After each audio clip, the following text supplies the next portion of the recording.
internautes, bonjour. Une voix forte se fait entendre dans l'affaire fermeture des frontières bénino-nigérianes.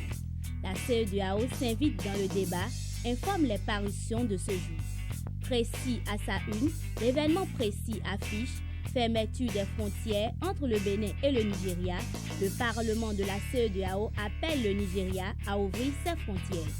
Les 4 vérités, quant à lui, parlent d'une réouverture sans condition des frontières des pays de la communauté, une exigence du Parlement de la CEDEAO, précise le journal.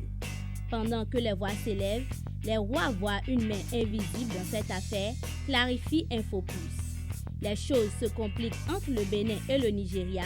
En plus de la fermeture des frontières, le Bénin sommé de verser 21 milliards au Nigeria, une décision alimentée par la crise énergétique chez le voisin de l'Est, annonce Dabaru.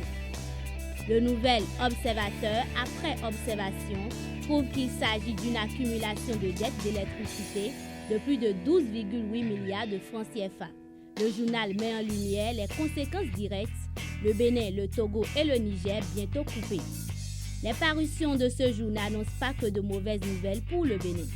L'Opinion aujourd'hui parle de la réalisation de l'échangeur du carrefour vers Doko dans la ville de Cotonou, la circulation bientôt fermée à ce niveau.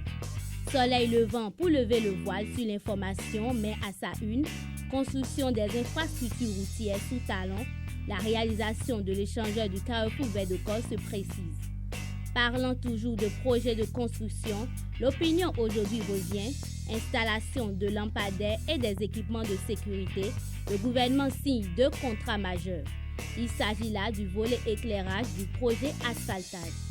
Les 4 vérités vont plus loin et indiquent que le gouvernement injecte près de 20 milliards de francs CFA dans le cadre du projet asphaltage. Une action qui a pour objectif de rendre les villes plus belles et assurer la protection des citoyens, ajoute le journal. Des fonds ont été également mobilisés pour permettre à la population d'avoir accès à l'eau potable. Le matin, fourniture de l'eau aux populations dans les zones rurales, le gouvernement fait des investissements massifs. Pour être plus précis, 315 milliards investis par le gouvernement Talon, informe l'actualité.